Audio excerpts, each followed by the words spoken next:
ভিন্ন লেখকের উপন্যাস ও রোমাঞ্চকর কাহিনী শুনতে পারবে। তাই সাবস্ক্রাইব করে বেল আইকনটা বাজিয়ে আমাদের সাথে থেকো। আজকে গল্প কথায় থাকছে ষষ্ঠীপদ চট্টোপাধ্যায়ের গল্পগুলো পাণ্ডব গোয়েন্দাদের রোমাঞ্চকর অভিযান রহস্য।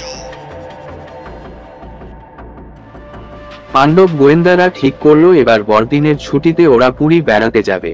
বাচ্চু বিচ্ছুদের বাড়িতে বসে এই নিয়ে আলোচনা হচ্ছিল।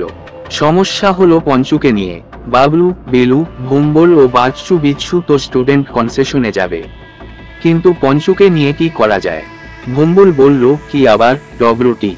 বাবলু বলল, তোর ওই সব বদ বুদ্ধিগুলো রাখো তো। বাচ্চু বলল, পঞ্চুর জন্য চিন্তা কি, ওর একটা আলাদা টিকিট কেটে নিলেই হবে। বেলু বলল, অত সস্তা নয়, যাত্রী গাড়িতে পঞ্চুকে উঠতেই দেবে না। বাবলু বলল, ওইটাই তো একমাত্র সমস্যা, তবে ও সমস্যার সমাধান হয়ে যাবে। এখন এসপ্ল্যানেডে গিয়ে পুরী এক্সপ্রেসের 3 টায়ারে রিজার্ভেশনটা করিয়ে আসতে পারলে বাঁচি। বাচ্চু বলল, কনসেশনটা দেখিয়ে বাবা হাওড়া স্টেশন থেকে ছাপটাপ মেরে এনেছেন, এখন গিয়ে যেদিনের টিকিট পাবে সেই দিনেরই নিয়ে নেবে। বাবলু কনসেশনের কাগজটা পকেটে রেখে বেলুকে বলল, তুই তাহলে আমার সঙ্গে আয়। বাচ্চু বিচ্ছুর মা বসে বসে একটা উলেনের সোয়েটার বুনছিলেন। বললেন, তোমরা সবাই যাও না কেন? তাহলে সবাই সবাইয়ের দিকে নজর রাখতে পারবে, না হলে যেরকম দিনকাল পড়েছে তাতে অত টাকাকড়ি নিয়ে 2 জনের যাওয়া কি ঠিক হবে? বাবলু বলল, আমি তো একাই 100 কাকিমা। তা হোক, তবু দল বেঁধেই যাও। বেশ, আপনি যখন বলছেন তখন দল বেঁধেই যাই। বাচ্চু বিচ্ছুর তৈরি হয়ে নিতে বেশি সময় লাগলো না। 5 জনের পুরো গ্যাংটাই চলল এসপ্ল্যানেডে, সঙ্গে পঞ্চুও চলল। অফিস টাইম, বাসে এখন দারুণ ভিড়, তাই ওরা লঞ্চেই পার হবে ঠিক করলো। কিন্তু ফরশ্বর রোডে আসতেই ওরা দেখলো কাতারে কাতারে লোক লাইনে দাঁড়িয়ে আছে। বাচ্চু বিচ্ছু বলল, ওরে বাবা, এত বড় লাইন শেষ হবে কখন? বাবলু বলল, বেশি সময় লাগবে না, লাইন এখনই এগিয়ে যাবে। ওরা সবাই গিয়ে লাইনে দাঁড়ালো। ওদের সামনে 2 জন মেয়ে দাঁড়িয়েছিল। একজনের হাতে রেক্সিন বাইন্ডিং একটি বড় খাতা, তাইতে নাম লেখা ছিল শর্মিলা সরকার। বাবলু বিলুদের সঙ্গে পঞ্চুকেও লাইন দিতে দেখে হেসে উঠল তারা। বলল, ওমা, কুকুরটা কেমন লাইনে দাঁড়িয়েছে দেখ। তারপর বাবলুকে বলল, তোমাদের পোষা কুকুর নাকি ভাই? হ্যাঁ, ওকে লঞ্চে উঠতে দেবে, আমাদের সবাই চেনে, লঞ্চের ছাদে উঠে যাবে ও, কেউ কিচ্ছু বলবে না, কামড়ায় না তো কাউকে? না। এক ভদ্রলোক লাইনে দাঁড়িয়ে একটু বিরক্তির সঙ্গে বললেন, এই অফিস টাইম ছাড়া কি তোমরা ঘর থেকে বেরোতে পার না? বেলু বলল, এখন 11টা বাজে, অফিস টাইম পার হয়ে গেছে, আপনি দেরি করে অফিস যাবেন তার জন্য কি আমরা দায়ী? লাইন একটু একটু করে এগোচ্ছে তখন বাবলুর সামনে যে মেয়ে 2টি দাঁড়িয়েছিল তাদের একজন বলল, তোমরা কুকুর নিয়ে ওপারে কোথায় যাবে? ইডেনে। উহু, আমরা পুরী যাব, তাই টিকিট কাটতে যাচ্ছি এসপ্ল্যানেড বুকিং অফিসে। সে কি, তোমরা পারবে টিকিট কাটতে? কেন পারবো না, সব কিছু পারি আমরা, আমরা পাণ্ডব গোয়েন্দা। তাই নাকি? তোমাদের মুখগুলো কিন্তু খুব চেনা চেনা লাগছে। আমরাও আপনাদের চিনি, আপনারা শিবপুরের দিকে থাকেন, আপনাদের অনেকবার দেখেছি। শুধু তাই নয়, আপনার নামও বলে দিতে পারি, আপনার নাম শর্মিলা সরকার। মেয়েটি আশ্চর্য হয়ে চোখ দুটি বড় বড় করে বলল, আরে, আমার নাম জানলে কেমন করে? বাবলু হেসে বলল, কেন, আপনার খাতাতেই তো লেখা রয়েছে আপনার নাম। দিব্যি দেখতে পাচ্ছি। মেয়েটি এবার বাবলুর পিঠ চাপড়ে বলল, না, তুমি দেখছি বড় হয়ে ডিটেকটিভ হবে, অত্যন্ত ব্রেনি ছেলে তুমি। লাইন এগিয়ে তখন জেটিতে ঠেকেছে, ওপার থেকে লঞ্চটা এল। এরা সকলে হৈ হৈ করে ঢুকে পড়ল ভেতরে। লঞ্চের মাথায় সাইকেল চাপানো হচ্ছে দেখে পঞ্চুও লঞ্চের পিছন দিক দিয়ে ভেতরে ঢুকে এল। লঞ্চ যখন মাঝ গঙ্গায় তখন হঠাৎ পঞ্চু গো গো করে উঠল। একজন লোক এক পাশে বসে রান্নার আয়োজন করছিল, এতক্ষণ সে লক্ষ্য করেনি পঞ্চুকে। এবার ওর গো গো শব্দ শুনেই চেঁচিয়ে উঠল, এই মরেছে, এই নেড়ি কুত্তাটা কোথেকে ঢুকে এলে? বাচ্চু বিচ্ছু সঙ্গে সঙ্গে লোকটাকে বলল, এটা আমাদের পোষা কুকুর, একে নেড়ি কুত্তা বলবেন না। বাবলু পঞ্চুর কাছে এগিয়ে গিয়ে বলল, কি রে, অমন গো গো করছিস কেন? পঞ্চু বারবার একটা তক্তার খোলের নিচে তাকাতে লাগলো। বাবলু সেদিকে এগোতেই লঞ্চের একজন লোক ধমকে উঠল তাকে, এই খোকা, ওখানে কি করতে যাচ্ছ? বাবলু তার কথার উত্তর না দিয়ে সেখানে উকি বুকি মারতে লাগলো। তারপর ফাঁক দিয়ে হাত বাড়িয়ে কি যেন একটা তুলে নিল। সেটার সঙ্গে টিনের একটা বাক্স ছিল। লোকটা বলল, এরই মধ্যে হাত সাফাইয়ের কাজ শিখে গেছো বাবা। লঞ্চ শুদ্ধ লোক তখন অবাক হয়ে তাকিয়ে আছে এদের দিকে। বাবলু বলল, কথাবার্তা যা বলবেন একটু ভেবে চিনতে বলবেন। বলে হাতের জিনিসটা লোকটার দিকে এগিয়ে দিয়ে বলল, জিনিসটা কি জানেন? এটা টাইম বোমা। ফাটলে গোটা লঞ্চটা উড়ে যেত। তাই না দেখে সকলেই তো হৈ হৈ করে উঠল। বাবলু তখন টিনের বাক্সটা খুলতেই তার ভেতর থেকে একটা চিঠি পেয়ে গেল। তাইতে লেখা আছে, রাতারাতি লঞ্চের ভাড়া বাড়ানোর ওষুধ। সব লঞ্চগুলোকে এইভাবেই ওরা। অফিস টাইম পার হলে বেলা 1টার সময় 5টা লঞ্চই উড়ে যাবে একসঙ্গে, জনৈক বন্ধু। লঞ্চ শুদ্ধ লোক সকলেরই চোখ কপালে উঠে গেছে তখন। সবাই এসে ধন্যবাদ জানালো ওদের। ও ভাগ্যে তোমরা ছিলে ভাই, না হলে সব লঞ্চ নষ্ট হয়ে গেলে কাল থেকে আমাদের বাসের হাতলে ঝুলে অফিস যেতে হতো। কি যে করো তোমরা কারা ভাই? বাবলু বলল, পাণ্ডব গোয়েন্দা। এ নাম সকলেরই চেনা। সকলেই তাই আনন্দে হইচই করে উঠল। লোকের মুখে মুখে ছড়িয়ে পড়ল ওদের নাম পাণ্ডব গোয়েন্দা। লঞ্চ ওপারে ভিড়তেই বাবলু গিয়ে পুলিশের হাতে বোমা ও সেই চিঠিটা দিয়ে সব লঞ্চগুলোকে সার্চ করে দেখতে বলল। তারপর রেডিও অফিসের পাশ দিয়ে হেঁটে হেঁটে ওরা এসপ্ল্যানেডে চলল বুকিং অফিসে টিকিট কাটতে। ভাগ্য ভালো, তাই পরের দিনের টিকিটই পেয়ে গেল ওরা। পরদিন সন্ধ্যের পরই সকলে যথাসময়ে এসে হাজির হলো হাওড়া স্টেশনে। বাবলুর বাবা এসেছিলেন ওদের শি অফ করতে। ওদের ট্রেনে চাপিয়ে খুব সাবধানে চলাফেরা করবার উপদেশ দিয়ে ট্রেন না ছাড়া পর্যন্ত অপেক্ষা করতে লাগলেন। তারপর যথাসময়ে ট্রেন নড়ে উঠতেই ওদের হাত নেড়ে বিদায় জানিয়ে বাবলুর বাবা চলে এলেন। পাণ্ডব গোয়েন্দারাও তখন 3 টায়ার কামরায় বেশ জাকিয়ে বসেছে সকলে। হাওড়া স্টেশন ছাড়তেই ঝড়ের বেগে ছুটে চলল ট্রেন। এই প্রথম পাণ্ডব গোয়েন্দাদের দূর দেশে যাত্রা। তাই আনন্দে অধীর সকলে। একটা বড় রেশন ব্যাগে করে পঞ্চুকে নিয়ে আসা হয়েছিল গেট চেকারের নজর এড়াবার জন্য। বাবলু এবার ব্যাগটা লোয়ার বার্থের তলায় ঢুকিয়ে মুখটা খুলে দিতেই পঞ্চু গুটি গুটি বেরিয়ে এল তার ভেতর থেকে। তারপর সেই বার্থের নিচেই কুণ্ডলি পাকিয়ে শুয়ে রইল চুপচাপ। কামরার অন্যান্য যাত্রীরা কেউ দেখতেও পেল না পঞ্চুকে। টাকা পয়সা বাবলুদের সঙ্গেই ছিল। প্রয়োজনীয় জিনিসপত্র রাখা সুটকেসটা বার্থের নিচে পঞ্চুর জিম্মায় রেখে নিশ্চিন্তে বসল ওরা। ট্রেন যখন খড়গপুরের কাছাকাছি তখন ওরা রাতের খাওয়া সেরে নিল। লুচি, আলুর দম, সন্দেশ পেট ভরে খেল 5 জনে। পঞ্চুটা বার্থের তলায় বাবলুই ঢুকিয়ে দিল। এবার শোবার পালা। ততক্ষণে কোচ অ্যাটেন্ডেন্টস এসে ওদের টিকিট পরীক্ষা করে চলে গেছেন। অনেকেই শুয়ে নাক ডাকাচ্ছে। বাবলুরাও শোবার জন্য তৈরি হলো। মুখোমুখি দুটো আপার বার্থে শুয়ে পড়ল বাবলু আর বিলু। মাঝের বার্থে বাচ্চু এবং লোয়ার বার্থে বিচ্ছু। বাকি রইল ভম্বল। তার সিট পড়েছিল এদেরই লাগোয়া সাইডের লোয়ার বার্থে। একজন ভদ্রমহিলাও ছিলেন সেই দিকে। তার ছিল আপার বার্থ। ভম্বল তাকে লোয়ার বার্থটা দিয়ে নিজে উঠে পড়ল আপার বার্থে। এতে ওদের খুবই সুবিধে হলো। বাবলু, বিলু আর ভম্বল আপার বার্থে মুখোমুখি শুয়ে গল্প করতে লাগলো। শতরঞ্জি আর বালিশ পেতে পা থেকে গলা পর্যন্ত চাদরে ঢেকে শুয়ে রইল সকলে। ট্রেন ছুটে চলেছে রাতের অন্ধকারে ঝড়ের বেগে। কাল 7টার মধ্যেই ওরা পৌঁছে যাবে যথাস্থানে। রাত তখন কত তা কে জানে। হঠাৎ কামরার মধ্যে এক ভয়াবহ অবস্থার সৃষ্টি হলো। বাবলুরা ছিল মাঝামাঝি জায়গায়। কামরার গোড়ার দিক থেকে আতঙ্কের রেশটা ছড়িয়ে পড়ল। ডাকাত পড়েছে। 4 জন বলিষ্ঠ চেহারার লোক পাইপ গান, বন্দুক, রিভলভার বার করে যাত্রীদের যথাসর্বস্ব লুট করতে শুরু করেছে। ভয়ার্ত যাত্রীরা কেউ চিৎকার করছে, কেউ অনুনয় বিনয় করছে। কিন্তু ডাকাতদের কঠিন প্রাণে এতটুকু মমতাও যাচ্ছে না। নিষ্ঠুরভাবে তারা বলছে, আমরা অযথা রক্তপাত চাই না। যার কাছে টাকা পয়সা, গয়নাগাটি যা কিছু আছে ভালোয় ভালোয় বার করে দিন, না হলে দেখছেন তো। ওপর থেকে বাবলুরাও দেখল 4 জন লোকই সশস্ত্র। বিলু বলল, প্রতিদিন পালা করে এইসব লাইনে এমন চুরি ডাকাতি হচ্ছে, অথচ এর কোনো প্রতিকারের ব্যবস্থা নেই। বাবলু বলল, না থাক, এর প্রতিকার আমরাই করব। আমরা তো তৈরি হয়েই এসেছি। সবাই রেডি হয়ে যা, এক মুহূর্ত দেরি নয়।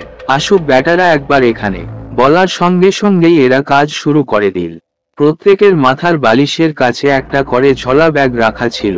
তাইতে ছিল বেশ শক্ত গোছের নাইলনের দড়ি। তার এক মুখে ফাঁস। যেদিকে ফাঁস তার বিপরীত দিকটা বার্থের লোহার রডের সঙ্গে বেঁধে ফাঁসটা লুকিয়ে বসে রইল ওরা। বেলু, ভোম্বল, বাচ্চু ও বিচ্ছু বালিশের নিচে হাত দিয়ে ইস্পাতের ধারালো ছোড়াগুলো একবার দেখে নিল।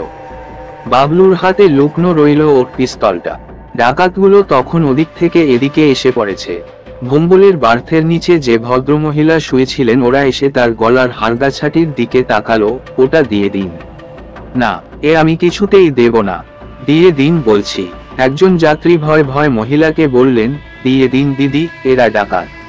এদের প্রাণে মায়া দয়া নেই, হয়তো খুন করে ফেলবে। একজন বলল, অমন তাগড়া তাগড়া জোয়ান লোকগুলো ভয় ফেরার মতো সব কিছু তুলে দিল, আর আপনি দিতে চাইছেন না।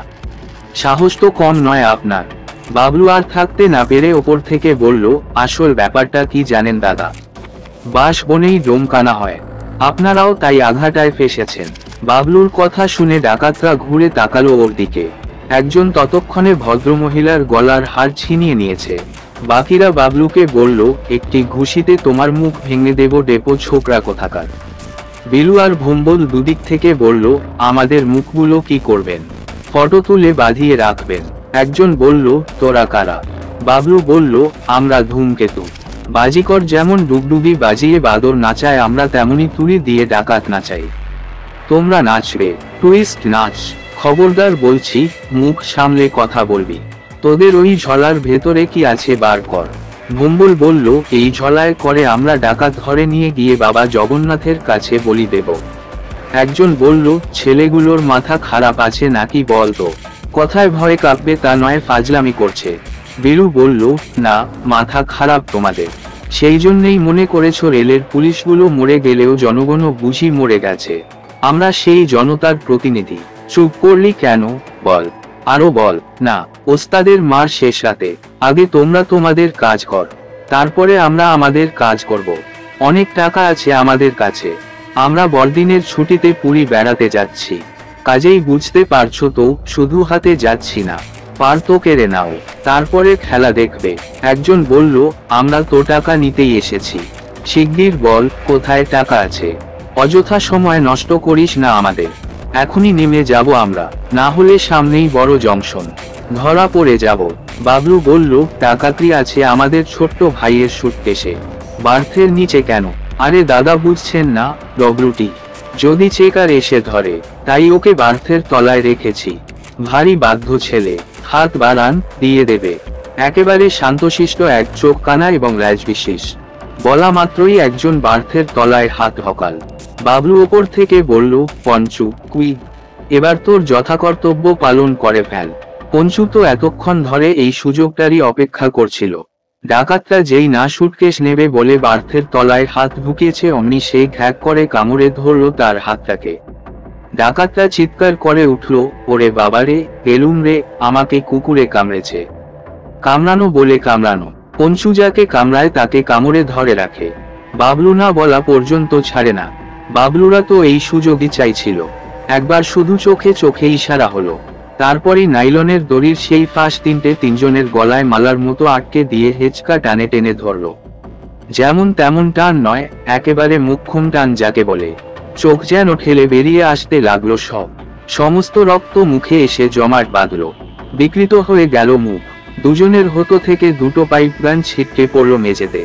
একজনের হাতে বন্দুক ছিল, সেটা সে তোলবার চেষ্টা করতেই বাবলু সজোরে তার মুখে একটা লাথি মারল। বাচ্চু ছিল মাঝের বার্থে, সেখান থেকে লাফিয়ে নেমে সে কেড়ে নিল বন্দুকটা। মুহূর্তের মধ্যে যেন ম্যাজিক শুরু হয়ে গেল। কামরাসুন্ধুর লোক যারা এতক্ষণ সর্বস্বাস্থ্য হয়ে কান্নাকাটি করছিল, তারা দলবদ্ধ হয়ে ছুটে এল। সে এক দেখবার মতো দৃশ্য। বাবলু ডাকাতগুলোকে বলল, কি রে ব্যাটারা, আর কখনো ডাকাতি করবি? এবার দেখলি তো ওস্তাদের মার কেমন হয়। কিন্তু কে দেবে সারা? তিনজনের গলা তখন এমনভাবে ফাঁসে আটকানো যে সামান্য আঘাতের ক্ষমতাটুকুও তাদের নেই। যে লোকটাকে পঞ্চু কামড়ে ধরেছিল সে বলল, দোহাই তোমাদের, আমাদের ছেড়ে দাও ভাই, আমরা সব মালপত্র ফেলে রেখে চলে যাচ্ছি, আর কখনো এমন কাজ করব না। বাবলু বলল, হ্যাঁ, ছেড়ে দেব বইকি, না হলে চারটে গাধাকে নিয়ে কি করব আমরা? তোমরা আমাদের কোন কাজে লাগবে বল? তার চেয়ে পুলিশের হাতে দেওয়াই ভালো, কিছুদিন তবু জেলের ঘানি টানতে পারবে। ডাকাতটার এক হাত পঞ্চু কামড়ে থাকলেও অন্য হাতটা সেই গুটি গুটি পকেটে ঢোকাবার চেষ্টা করলো। যেই না করা বিচ্ছু অমনি তার মাথাটা দরাম করে ঠুকে দিল বার্থের কাঠে। সঙ্গে সঙ্গে উহু হু করে উঠল সে। বিচ্ছু মাথাটা ঠুকে দিয়েই বালিশের তলা থেকে ছুরিটা বার করে তার পিঠের কাছে ঠেকিয়ে ধরল। বাচ্চু বলল, পকেটে হাত ঢোকাচ্ছ কেন? ও কিছু নয়, কিছু নয়, কই দেখি। বলেই বাচ্চু তার পকেটে হাত ঢুকিয়ে বার করে আনলো একটা ছোট্ট রিভলভার। ধীর শ্লথ গতিতে ট্রেন এসে থামলো একটা বড় স্টেশনে। বাবলু যাত্রীদের বলল, যান, কেউ গিয়ে তাড়াতাড়ি পুলিশকে খবর দিন। খবর দেওয়া মাত্রই জনা 20 সশস্ত্র আরপিএফ হৈ হৈ করে ছুটে এল। ওদের সঙ্গে একজন ইন্সপেক্টরও এলেন। এসে ওদের দেখেই বললেন, আরে এইটুকু ছেলেমেয়েরা এই অতি ভয়ঙ্কর ডাকাতগুলোকে ধরে ফেলল। অথচ এগুলোকে ধরবার জন্য কত চেষ্টা করেছি আমরা। এক ব্যাটা আমাদের গুলিতে আগেই মরেছে, বাকি 4টেকে কিছুতেই বাগে পাচ্ছিলুম না। বাবলু বলল, চেষ্টা আপনারা ঠিক সেভাবে করেননি স্যার, না হলে পুলিশের অসাধ্য কিছু আছে। হাওড়া জেলার আমতা গ্রামে রাতের অন্ধকারে একটা খালের ভেতর একজন লোক খুন করে পালিয়েছিল। অথচ মাত্র 7 দিনের ভেতর সেই লোকটাকে ত্রিবেন্দ্রমের এক পার্বত্য উপত্যকায় এই পুলিশই অ্যারেস্ট করেছে। কি করে করলো বলুন? 2-1 দিন ছাড়া প্রায় রোজই যখন এই লাইনে এইভাবে ট্রেনে ডাকাতি হচ্ছে, তখন দিন না কিছুদিন প্রত্যেকটি দূরপাল্লার ট্রেনে প্রতিটি কামরায় 2-4 জন করে সশস্ত্র সাদা পোশাকের পুলিশকে ছেড়ে। তারপর দেখি তো এদের কেমন না ধরা যায়। ইন্সপেক্টর হেসে বললেন, তার অনেক অসুবিধা আছে ভাই, তোমরা ছেলে মানুষ এসব ঠিক বুঝবে না। ততক্ষণে গার্ড, চেকার এবং আরো অনেকে এসে জুটেছে। পুলিশের একজন ফটোগ্রাফারও এসে গেছে। যে অভিনব কায়দায় বাবলুরা ডাকাত ধরেছে সেই কায়দায় পরপর কয়েকটা ছবি তুলে নিতেই পুলিশের লোকেরা ডাকাতদের হাতে হাত করা লাগালো। ডাকাতরা সকলের সব জিনিস ফেরত দিল। তখন পঞ্চুকেও তখন বার্থের তলা থেকে বেরিয়ে আত্মপ্রকাশ করতে হয়েছে। গার্ড সাহেব বললেন, ভাগ্যে এই কুকুরটা ঢুকে পড়েছিল কামরায়, ও না থাকলে কিছুই হতো না। বলেই হ্যাট হ্যাট হ্যাট করে তাড়াতে গেলেন পঞ্চুকে। ব্যাটা পাগলা কুকুর নয় তো? বাবলু বলল, না, ও কুকুর আমাদের পোষা, ট্রেনিং দেওয়া কুকুর। ওকে আমরা সঙ্গে এনেছি পথে বিপদ আপদ এলে বাঁচবার জন্য, তাই নাকি? কিন্তু এটা তো দেশি কুকুর, হলে কি হয়? অ্যালসেশিয়ানের বাবা। বাবলু তাড়াতাড়ি ওর ব্যাগ থেকে একটা ফটো বার করে দেখালো। 3 জন দুধের দারোগার সঙ্গে পঞ্চুকে নিয়ে ওদের ছবি। গার্ড সাহেব বললেন, তোমরা তাহলে পুলিশের ছেলে মেয়ে? বাবলু বলল, না, আমরা সকলের, সবাই আমাদের পাণ্ডব গোয়েন্দা বলে। বাবলু এবার পঞ্চুকে সকলের সামনে আপার বার্থে তুলে নিল। গার্ড, পুলিশ সবাই নেমে যাবার পর কামরা শুদ্ধ যাত্রী সকলেই এসে ছেকে ধরল এদের।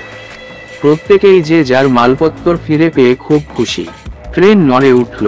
সে রাত্রে আর ঘুম হলো না কারো, গল্প করেই রাতটা কাটিয়ে দিল সকলে। পরদিন সকাল 7টায় ট্রেন থামল পুরীতে। ওরা সবাই যে যার মালপত্তর নিয়ে নেমে এল। পুরীতে এসে প্রথমে একটু অসুবিধেও পড়ল ওরা, কেননা বড় দিনের ছুটিতে বহু লোক পুরী বেড়াতে আসায় সস্তার কোনো হোটেলেই জায়গা পেল না। অবশেষে একজন লোক সহায় হতে সমুদ্রের ধারে মস্ত একটা খালি দোতলা বাড়ির ওপর তলায় একটা ঘর পেয়ে গেল ওরা। ঘরের জানালায় বসে সমুদ্র দেখা যায়। যতদূর চোখ যায় শুধু ধুধু করে নীল জলরাশি। বাবলুরা অবাক হয়ে সেই জলরাশির দিকে চেয়ে রইল। তারপর ঘরে মালপত্তর রেখে বাথরুমে স্নান সেরে বেশ ঝরঝরে হয়ে সবাই মিলে চলল মন্দিরে। মন্দির থেকে ফেরার পথে জগন্নাথের প্রসাদী ভোগ, ডাল, ভাত, তরকারি কিনে নিয়ে এল। সকলে মিলে তাই খেয়ে শুয়ে পড়ল দরজা বন্ধ করে। কাল রাত্রে ট্রেনে ঘুম হয়নি, তাই শোয়া মাত্রই ঘুমে চোখ জড়িয়ে এল সকলে। ঘুম ভাঙল দরজায় কড়া নাড়ার শব্দে। বাবলু উঠে দরজা খুলে দিতেই বাড়ির মালিক বিপিনবাবু একখানা খবরের কাগজ হাতে নিয়ে ঘরে ঢুকলেন। তারপর বললেন, কি ব্যাপার গো, খুব ঘুমোচ্ছিলে মনে হচ্ছে, বেড়াতে যাবে না? বাবলুরা বলল, হ্যাঁ, খুব ঘুমিয়ে পড়েছিলাম, আপনি না ডাকলে সহজে এ ঘুম ভাঙত না। কাল সারা রাত ট্রেনে জেগে এসেছি তো। বিপিনবাবু হেসে বললেন, তোমাদের পরিচয় আমি আজকের খবরের কাগজ মারফত পেয়ে গেছি। এই দেখ তো, এটা তোমাদেরই ফটো কিনা? বাবলুরা কাগজের ছবির দিকে ঝুঁকে পড়ে বলল, ও হ্যাঁ, কাল রাতে পুরী এক্সপ্রেসে 4 জন ট্রেন ডাকাতকে আমরা পুলিশের হাতে তুলে দিয়েছি, এটারই ফটো। বিপিনবাবু বাবলুকে বুকে জড়িয়ে ধরে বললেন, তোমরাই তাহলে বিখ্যাত পাণ্ডব গোয়েন্দা? তোমাদের নাম আমি এর আগেও শুনেছি। যাক, ভালোই হলো। তা আজ রাত্রে তোমরা ঘুরে বেরিয়ে এসে আমার বাড়িতেই খাওয়া দাওয়া করবে। কেমন? তোমাদের নিমন্ত্রণ রইল। এটা আমার যাত্রী নিবাস। এর পিছনে দুটো বাড়ির পরই আমার বসত বাড়ি। সেখানে আমার পরিবারের সবাই থাকে। আমার কোনো লোককে বললেই সে তোমাদের নিয়ে যাবে আমার বাড়িতে। যাবে তো? বাবলু বলল, নিশ্চয়ই যাব। বিপিনবাবু চলে গেলেন। বাবলুরা সঙ্গে সঙ্গে তৈরি হয়ে বাইরে এসে একটা দোকানে চা টোস্ট খেয়ে সমুদ্রের ধারে চলে এল। সূর্য তখন ডুবু। সূর্যাস্তের রক্তিম ছটায় সমুদ্রের জল লাল হয়ে উঠেছে। ওরা পাঁচজনে মনের আনন্দে পঞ্চুকে নিয়ে সি বিচের ওপর দিয়ে সমুদ্রের ঢেউ দেখতে দেখতে সামনের দিকে এগিয়ে চলল। পঞ্চুর আনন্দ যেন সবচেয়ে বেশি।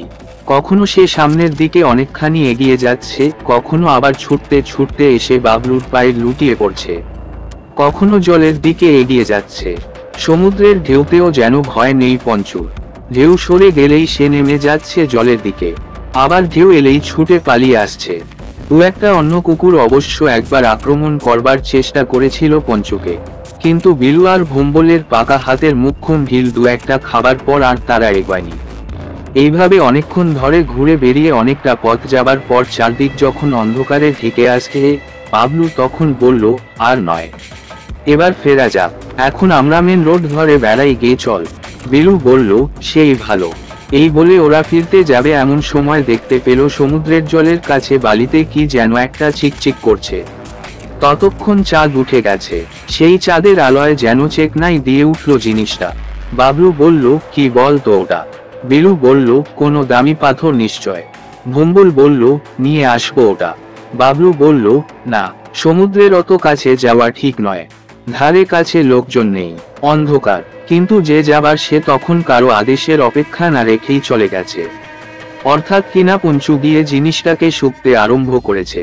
হঠাৎ একটা ঢেউ এমন ভাবে সেটার ওপর লাফিয়ে পড়ল যে পঞ্চু কয়েক হাত পিছিয়ে এল।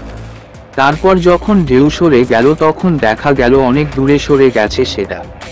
আবার একটা ঢেউ এল, জিনিসটা তখন অনেকটা ওপরে উঠে এসেছে। যেই না উঠে আসা পঞ্চু অমনি এক লাফে সেটা মুখে নিয়েই ছুটে এল বাবলুর কাছে। বাবলু আদর করে পঞ্চুর পিঠ চাপড়ে বলল, সাবাস পঞ্চু। তারপর জিনিসটা হাতে নিয়ে বলল, আরে কি চমৎকার আংটি রে ভাই। সবাই তখন ঝুঁকে পড়ে দেখতে লাগলো আংটিটাকে। বিচ্ছু বলল, মনে হচ্ছে খুব দামি জিনিস। বিলু বলল, একবার স্যাকরার দোকানে নিয়ে দেখালে কেমন হয়? বাবলু আংটিটায় আঙুল করে মাছের আঙুলে পড়ে বলল, কোনো দরকার নেই। ওরা অন্ধকার থেকে আলোয় চলে এল। এবার মেন রোডে ঘুরে বেড়াবার সময় বাবলুর হাতের সেই আশ্চর্য আংটির ছটায় চোখ ধাঁধিয়ে গেল সকলে। মেন রোডে খুব বেশিক্ষণ ঘুরল না ওরা। বাসায় ফিরে এসে চাকরকে সঙ্গে নিয়ে বিপিনবাবুর বাড়িতে নিমন্ত্রণ রক্ষা করতে গেল। বিপিনবাবুরা খুব ভালো লোক। স্ত্রী পুত্র নাতি নাতনিদের নিয়ে বিপিনবাবুর জমজমাট সংসার। বাবলুরা যেতে সকলেই ওদের খুব সমাদর করলেন। তারপর বেশ হাসি খুশিতে ভরে উঠলেন সকলে। বিপিনবাবুর স্ত্রী ওদের জন্য যে কত রকমের রান্না করেছিলেন তার ঠিক নেই। মাংস, পোলাও, চপ, পায়েস, তাছাড়া এখানকার বিখ্যাত ছানার কেক, রসগোল্লা, দই এসব তো ছিলই। গল্প করতে করতে বিপিনবাবুর হঠাৎ নজর পড়ল বাবলুর হাতের আংটিটার দিকে। ভুরু কুঁচতে তিনি সেদিকে তাকিয়ে বললেন, ও কিসের আংটি? তখন তোমাদের ঘরে গেলাম কিন্তু তোমার হাতে ওই আংটিটা দেখলাম না তো। বাবলু বলল, ওটা তখন পড়িনি। গত বছর দার্জিলিং দিয়েছিলাম, সেখানে কিনেছিলাম ওটা 5 সিকি দিয়ে। পেতলের আংটি, কাঁচ বসানো। আংটির প্রসঙ্গ আসতেই বাবলুরা পরস্পরের মুখের দিকে তাকালো। তারপর তাড়াতাড়ি খাওয়া শেষ করে উঠে পড়ল যে যার। আংটিটা দেখার পর বিপিনবাবু এবং ওর স্ত্রীও কেমন যেন মিয়ে গেলেন। দু জনেরই চোখে চোখে ইশারায় কি যেন কথা হলো। বিপিনবাবু কেমন যেন সন্দেহের চোখে তাকালেন আংটিটার দিকে। খাওয়া শেষ করে যখন চলে আসবে বলে পা বাড়াচ্ছে তখন হঠাৎ বিপিনবাবু বললেন, আমার একটা কথা বলবার ছিল তোমাদের। বাবলু বলল, কি কথা?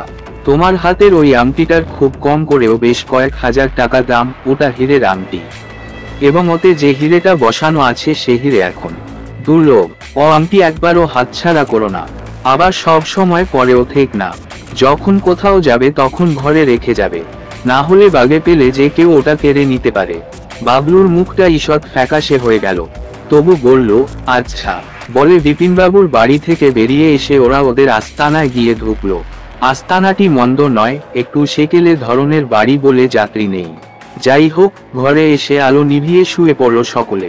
শুয়ে শুয়ে হীরের আংটির সম্বন্ধে আলোচনা করতে লাগলো ওরা। বিপিনবাবুর প্রসঙ্গ উঠল। বাবলু বলল, আংটিটা যে বহুমূল্য এ ব্যাপারে আমি নিঃসন্দেহ, তবে বিপিনবাবুর ব্যাপারে আমি কিন্তু রহস্যের গন্ধ পাচ্ছি। বিচ্ছু বলল, আংটিটার দিকে কিভাবে যেন তাকাচ্ছিল না বাবলুদা? হ্যাঁ, আর ওই তাকানোতেই মনে হলো আংটিটা এর আগেও দেখবার সুযোগ ওর হয়েছিল। কিন্তু এ আংটি সমুদ্রে এল কি করে, এটাই হচ্ছে রহস্য। বিলু বলল, মনে হচ্ছে খেলা জমবে। ভম্বুল বলল, খুব সাবধানে কাছে কাছে রাখতে হবে এটাকে। বাবলু বলল, আমার মনে হচ্ছে কাল পরশুর মধ্যেই এটাকে আমরা হারাবো। এতক্ষণে লোক বোধ হয় লেগেই গেছে আমাদের পিছনে। বিলু বলল, বলিস কি? হ্যাঁ, রাত্রিতে একা কেউ উঠবি না। ল্যাট্রিন যাবার দরকার হলে ঘরের নর্দমায় ছেড়ে জল ঢেলে দিবি, বুঝলি? বাচ্চু বলল, আমাদের কেমন যেন ভয় করছে। বাবলু বলল, ভয় কি? আজ দুপুরে সবাই যে রকম ঘুমিয়েছি, তাতে রাতে আর ঘুম হচ্ছে না। একটু সজাগ তো থাকছি আজ। বাবলুর কথাই সত্যি, ঘুম এল না কারো চোখেই। সবাই শুয়ে শুয়ে চাপা গলায় নানা রকম আলোচনা করতে লাগলো। রাত তখন কত তা কে জানে। হঠাৎ পঞ্চু ভেই ভো করে ছুটে গেল জানলার দিকে। যেই না যাওয়া অমনি মনে হলো কে যেন ঝোপ করে লাফিয়ে পড়ল পাশের ছাদে। পঞ্চুর চিৎকারে কানে যেন তালা ধরে গেল। বাবলুও চোখের পলকে টর্চ হাতে ছুটে গেল জানলার কাছে। তারপর টর্চের আলো ফেলে পাশের ছাদটাকে ভালো করে দেখতে লাগলো। কিন্তু কোথায় কে? আগন্তুক ততক্ষণে রাতের অন্ধকারে লুকিয়ে ফেলেছে নিজেকে। পরদিন সকালে ঘুম থেকে উঠে যখন ওরা বাইরে যাবার জন্য প্রস্তুত হচ্ছে, তেমন সময় দুজন নুলিয়া এসে হাজির। সমুদ্রে স্নান করতে যাবেন তো খোকাবাবুরা? চলুন, এই বাড়িতে যারা ভাড়া আসে আমরা তাদের নুলিয়া হই। নুলিয়ার পিছন পিছন বিপিনবাবু এলেন। বললেন, এদের দুজনকে একটা করে টাকা দেবে কেমন? তাহলে এরা তোমাদের সবাইকে ঢেউ খাইয়ে স্নান করিয়ে দেবে। বাবলু বলল, বেশ তো। নুলিয়া ছাড়া সমুদ্রে তো নামা যাবে না, তা এদের সঙ্গেই না হয় যাওয়া যাবে। কথা বলার সময়টুকুর মধ্যে বাবলু দেখল বিপিনবাবুর চোখ দুটি কেমন যেন বারবার আকর্ষণ করছে বাবলুর হাতের আংটিটাকে। বাবলুরা আর দেরি করল না, সবাই মিলে দলবদ্ধ হয়ে চলল সমুদ্রে স্নান করতে। একজন নুলিয়ার পায়ে ব্যান্ডেজ বাঁধা। কি হয়েছে কে জানে, খুঁড়িয়ে খুঁড়িয়ে চলছে। বাবলু বলল, কি হয়েছে গো তোমার পায়ে? আর বলেন কেন? দিন রাত জলে জলে থাকি। কি যে একটা ছিল জলের তলায় তা কে জানে, তাতেই কেটে গেছে পাটা। তাহলে তুমি জলে নামবে কি করে? কেন নামবো না, এ তো নোনা জল বাবু, এতেই তো ঘাস শুকোয়। ঘরে তালাচাবি দিয়ে নিচে নেমে এলোরা। বাবলু নুলিয়াদের বলল, তোমরা ঘাটে যাও, আমরা আধ ঘন্টার মধ্যেই যাচ্ছি, একটু জলযোগ সেরে নেব। নুলিয়ারা চলে গেলে বাবলুরা একটা চায়ের দোকানে বসে চাটোস, ডিম সিদ্ধ ইত্যাদি খেল। তারপর সমুদ্রে না গিয়ে সোজা চলে এল নিজেদের বাসায়। ওদের ফিরে আসতে দেখেই চমকে উঠলেন বিপিনবাবু। কি হলো, তোমরা এর মধ্যেই ফিরে এলে যে? বাবলু বলল, হ্যাঁ, ফিরে এলাম। আমাদের জানলার ওপাশে যে বাড়ির ছাদটা রয়েছে ওখানে যেতে পারি কি? কেন? কাল রাত্রে একজন মাননীয় অতিথি জানলায় উঠে লক্ষ্য করছিলেন আমাদের, কিন্তু পঞ্চুর চোখে ধরা পড়ে গিয়ে তিনি কোনো রকমে ছাদে লাফিয়ে গা ঢাকা দেন। সেই জন্য ওই ছাদে উঠে আমরা একটু দেখতে চাই অতিথি মহাশয়ের লাফ দেওয়ার ফলে কোনো কষ্ট হয়েছিল কিনা। বিপিনবাবুর চোখ কপালে উঠে গেল। বললে, এই কথা এতক্ষণ বলনি কেন তোমরা? তারপর গম্ভীর মুখে বললেন, এত তাড়াতাড়ি যে ওরা তোমাদের পিছনে লাগবে তা আমি ভাবতেও পারিনি। খুব সাবধান। বাবলু বলল, ওরা কারা? সে তোমাদের জানার দরকার নেই। বাবলু বলল, বেশ, তবে ওই ছাদে উঠে আমরা একটু দেখতে চাই। বিপিনবাবু ওরই একজন লোককে ডেকে পাশের বাড়ির ছাদে উঠবার ব্যবস্থা করিয়ে দিলেন। বাবলুরা পাশের বাড়ির ছাদে উঠে সব দেখল। এক জায়গায় কতকগুলো ভাঙা কাঁচ পড়েছিল। সেই কাঁচের ওপর পা পোড়ায় অতিথি যথেষ্ট জখম হয়েছেন বোঝা গেল। পা কেটে একেবারে রক্তারক্তি হয়ে গেছে, চাপ চাপ রক্ত পড়ে আছে সেখানে। ছাদের ওপাশেই বালির ঢিপি, ছাদ থেকে উনি বালিতে লাফিয়েছেন। মাত্র 2 হাতের ব্যবধান। বাবলুরা দেখল বালির ঢিপি থেকে যে কোনো লোক অনায়াসে এই ছাদে উঠতে পারে এবং ছাদে উঠে পাইপ বেয়ে জানলায় পৌঁছতে পারে। যাক, বাবলুরা সবাই একে একে ছাদ থেকে বালির ঢিপিতে নেমে এল। এখানে আর রক্ত পোড়াটা বোঝা যাচ্ছে না, তবে পায়ে ছাপ বেশ স্পষ্ট বোঝা যাচ্ছে। বাবলু অনেকক্ষণ ধরে সেই ছাপ লক্ষ্য করল, তারপর বলল, ঠিক আছে, তোরা সমুদ্রে চলে যা, আমি কিছুক্ষণের মধ্যেই যাচ্ছি। বীরু বলল, তুই এক কোথা যাবি বাবলু? যেখানেই হোক, তোদের জানবার দরকার নেই। এই বলে চলে গেল বাবলু। প্রায় ঘন্টাখানেক পরে বাবলু যখন আবার ফিরে এল সমুদ্র তীরে, তখন লোকজনে জমজম করছে জায়গাটা। নুলিয়ারা বলল, এত দেরি করলেন কেন খোকাবাবু? আমার এক বন্ধুর সঙ্গে কথা বলছিলাম, তাই দেরি হয়ে গেল। তা এবার জলে নামুন। হ্যাঁ, নুলিয়ার হাত ধরে ওরা জলে নামলো। ঢেউ খেল, স্নান করলো। তারপর যখন উঠে এল ওপরে, তখন বিলু হঠাৎ চেঁচিয়ে উঠল, বাবলু, তোর আংটি কই? বাবলুও চমকে উঠল, আরে সত্যিই তো, আংটি কই? নুলিয়া দুজন মনের আনন্দে হাসছে তখন। একজন বলল, ও আংটি তাহলে সমুদ্রেই পড়ে গেছে খোকাবাবু, স্নান করতে গিয়ে খুলে গেছে হয়তো। বাবলু বলল, তা যাক, কিন্তু তোমরা খুব খুশি হয়েছ মনে হচ্ছে। হ্যাঁ, তার কারণ বিপিনবাবু আমাদের বলেছেন আপনাদের একটু নজরে রাখতে। ছেলে মানুষ আপনারা, অত দামি জিনিস পরে থাকেন সব সময়। সেটা কি ঠিক? যে কোনো মুহূর্তে আপনাদের বিপদ হতে পারে। তা এখন থেকে আর আপনাদের কোনো ভয় নেই, আপনারা বিপদ মুক্ত। বাবলু বলল, সত্যি নাকি? যাক, তোমাদের অনেক ধন্যবাদ। তা আমাদের ওপর নজর রাখতে গিয়ে তোমরা যে অনেক কষ্ট সহ্য করেছ, সেজন্য তোমাদের ডবল ধন্যবাদ। তারপর পা কাটা নুলিয়াটার দিকে তাকিয়ে বাবলু বলল, কিন্তু তোমার জন্যে সত্যিই আমার দুঃখ হচ্ছে।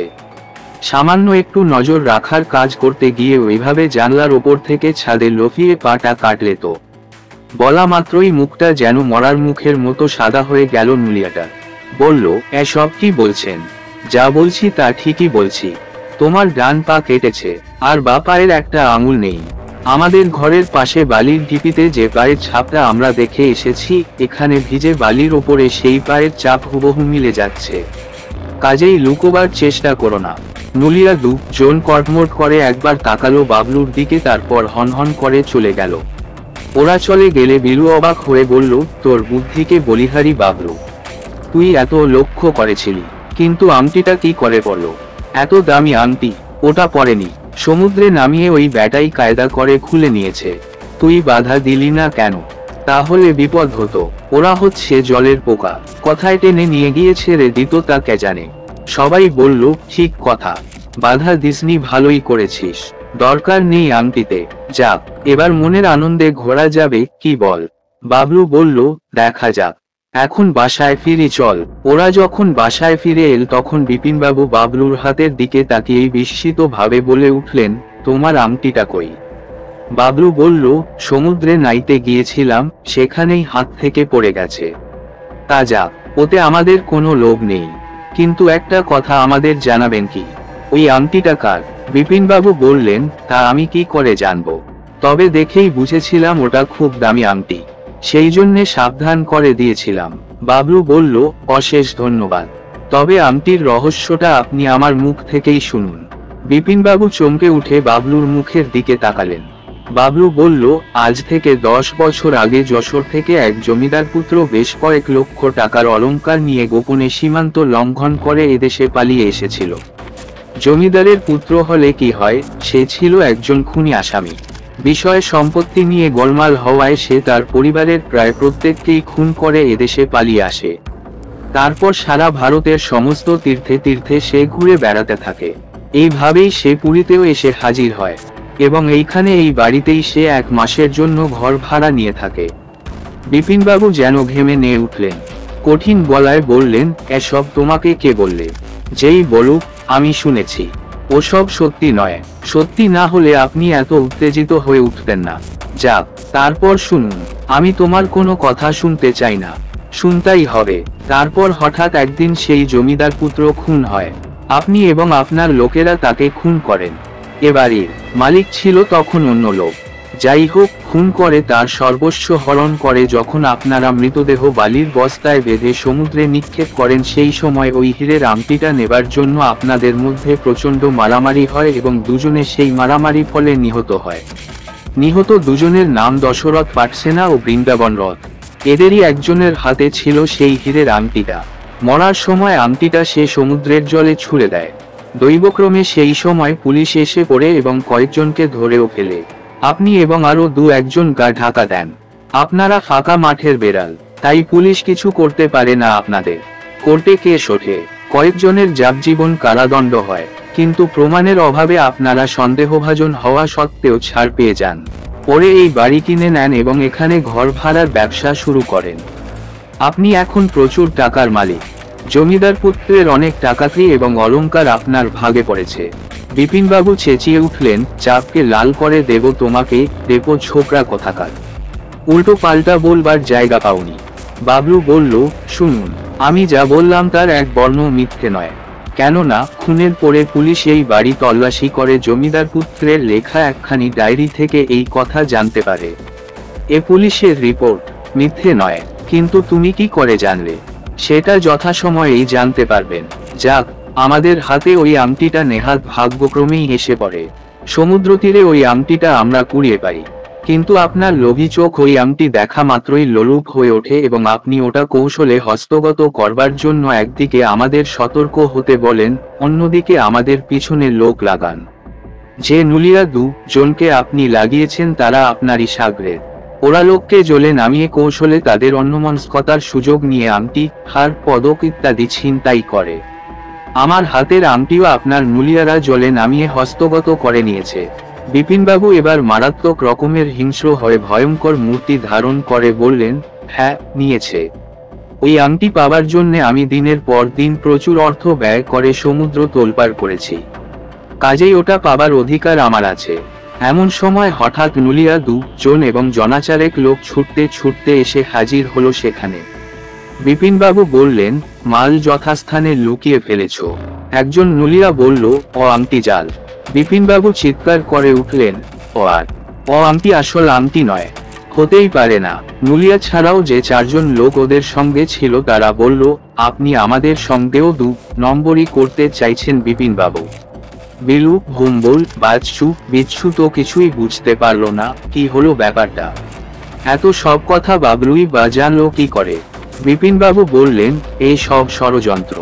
আগন্তুকরা সঙ্গে সঙ্গে পিস্তল বার করে উঁচিয়ে ধরল বিপিনবাবুর দিকে। ঠিক করে বলুন আংটি কোথায়? নুলিয়া দুজনও তখন চেপে ধরেছে, আজ একটা হেস্তনেস্ত করবই। আমাদের ঠকানোর চেষ্টা করলে আমরা কিছুতেই ছাড়ব না। বিপিনবাবু বললেন, উল্টো চাপ দেবার জায়গা পাওনি শয়তানরা। আংটি ছিনতাই করে এখন আমাকে এসেছো ভয় দেখাতে, ধাপ্পা দিতে।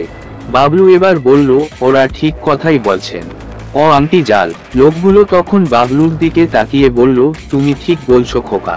বাবলু বলল, হ্যাঁ, আমরা যখন স্নান করতে যাই তখন বিপিনবাবু আমাদের বললেন, তোমরা ছেলে মানুষ, এত দামি আংটি পরে স্নান করতে যেও না।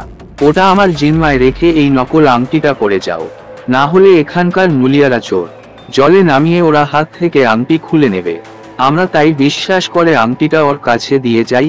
এখন স্নান করে এসে আংটি ফেরত চাইছি, কিন্তু উনি দিতে চাইছেন না, চোখ রাঙাচ্ছেন। ওর মূর্তি তো আপনারা দেখতেই পাচ্ছেন। বিপিনবাবু গলা ফাটিয়ে বললেন, মিথ্যে কথা, সব মিথ্যে, ওরা মিথ্যেবাদী।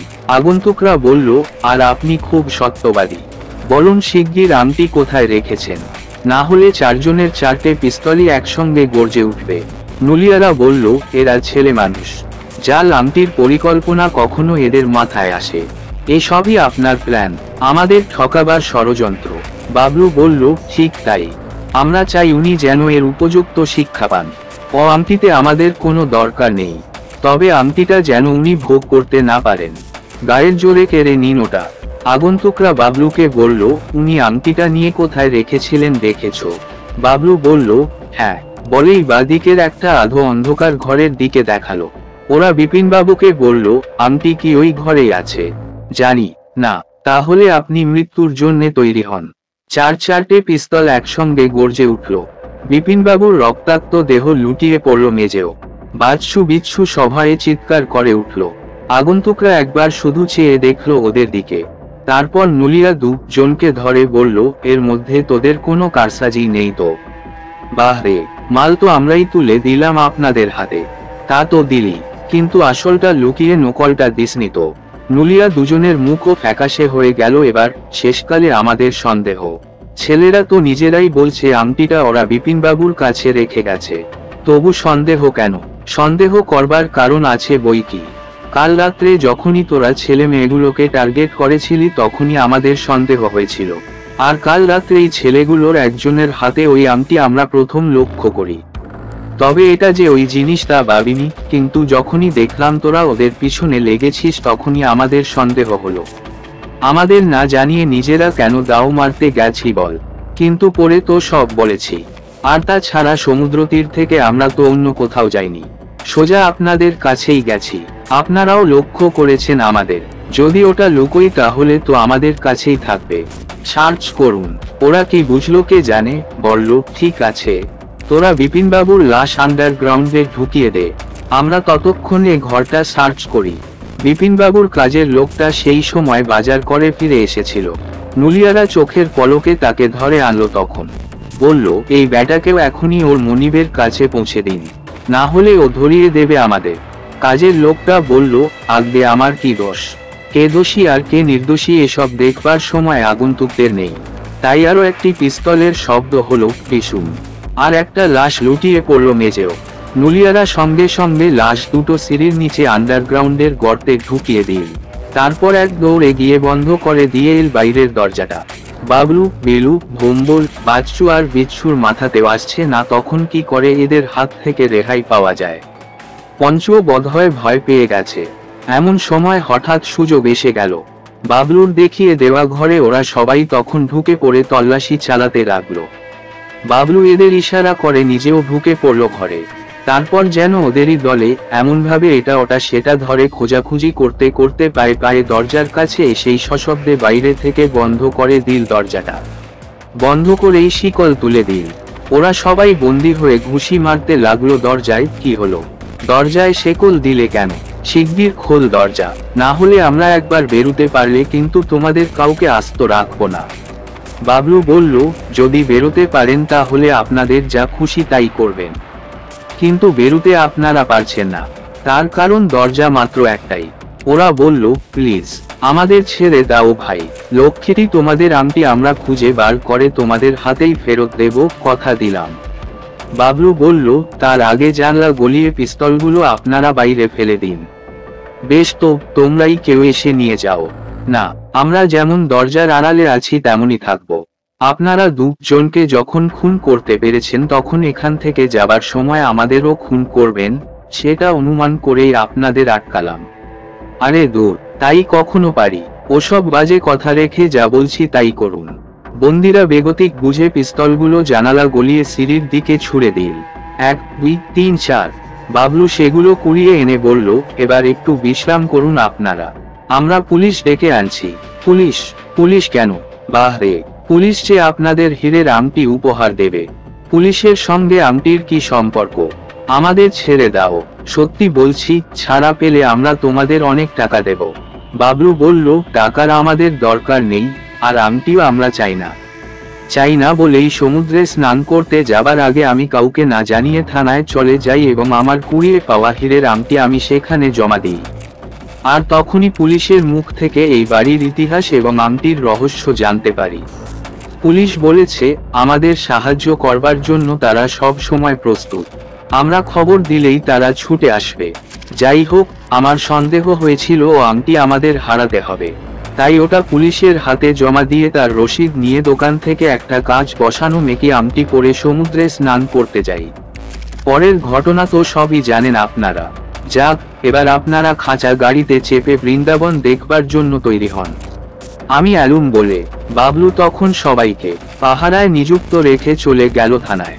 রশিদ দেখিয়ে ওর আংটিটা ফেরত নিয়ে আদ্যপান্ত সব খুলে বলতেই পুলিশের লোকেরা জিপ ভ্যান যা যা ছিল সব নিয়ে হৈ হৈ করে ছুটে এল। তারপর সবাইকে গ্রেপ্তার করে ভ্যানে উঠিয়ে মৃতদেহ দুটো সুড়ঙ্গ ঘর থেকে বার করল। দারোগাবাবু বাবলুকে বললেন তোমরা তাহলে কোথায় থাকবে? আপাতত কোনো একটা হোটেলে, যদি জায়গা না পাই তাহলে আজই রাতের ট্রেনে কলকাতায়। না, তার দরকার হবে না, তোমরা একটা ধর্মশালায় চলে যাও, ওদের রিজার্ভ ঘর থাকে, আমাদের লোক সঙ্গে গেলেই সেই ঘর খুলে দেবে ওরা। বাবলু বলল আপনারা সেই ব্যবস্থাই করে দিন, তাহলে আমার বন্ধুরা রইল, আমি এখনই একবার 2-1 মিনিটের জন্য আসছি। এই বলে ঝড়ের বেগে চলে গেল বাবলু। খানিক বাদে ঝড়ের মতোই আবার ফিরে এসে সবাই অবাক হয়ে বলল কি ব্যাপার, কোথায় গেছে? সমুদ্রের ধারে। হঠাৎ আংটিটার একটা সদগতি করতে, ওটা যার জিনিস তাকেই দিয়ে এলাম। সমুদ্র থেকে পেয়েছিলাম, সমুদ্রেই ফেলে দিয়ে এলাম ওটা। সে কি? ওর যে অনেক দাম, আমার কাছে ওর কোনো দামই নেই। ও বড় অভিশপ্ত জিনিস, ও যেখানে থাকবে সেখানেই রক্তারক্তি ঘটাবে। কারো মুখে কোনো কথা নেই। বেলু, ভুম্বল, বাচ্চু, বিচ্ছু মালপত্র নিয়ে বেরিয়ে এল। পুলিশের লোকেরা ওদের নিয়ে চলল ধর্মশালার দিকে। বাইরে তখন প্রচন্ড ভিড়। পঞ্চুও চলল ওদের সঙ্গে।